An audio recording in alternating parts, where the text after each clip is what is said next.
Davao del Sur, Pinagmulan at mga katutubo.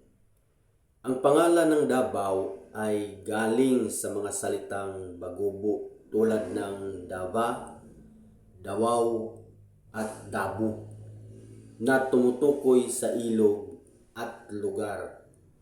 Habang ang mga pangunahing katutubo sa Davao del Sur ay ang mga grupong lumad tulad ng Bagubo Klata, Bagubo Tagabawa at Ubo Manobo na naninirahan sa mga kabundukan at baybayin na nagpapakita ng kulturang mayaman sa tradisyon at pag-angkop sa modernong panahon.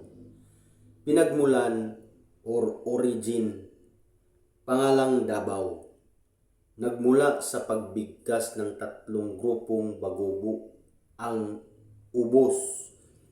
Ang pagbigkas nila ng Davao ay Daba.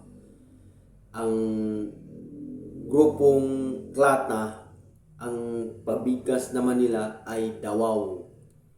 At ang Tagabawa, ang pagbigkas nila ay Dabu na tumutukoy sa ilog Davao na may kahulugang lugar na lampas sa matataas na lupa. Kolonisasyon.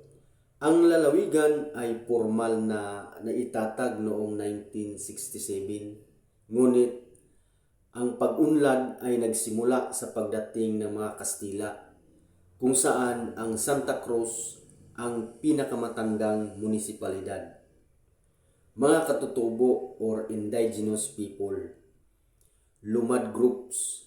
Ang mga pangunahing katutubo sa Davao del Sur ay mga lumad kabilang ang Bagubo or Klata Tagabawa.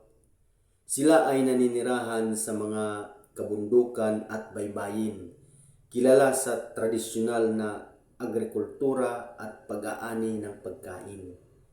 Ubo Manubo, naninirahan sa mga hinterland. Ata Manubo, matigsalog. Iba pang grupong lumad na matatagpuan sa lugar. Kultura at lipunan. Bagamat marami na ang nagbago dahil sa Kristyanismo at modernisasyon, nananatili ang tradisyonal na istrukturang panlipunan na pinamumunuan ng mga dato. Bagamat unti-unti na itong nagbago sa kasalukuyang panahon.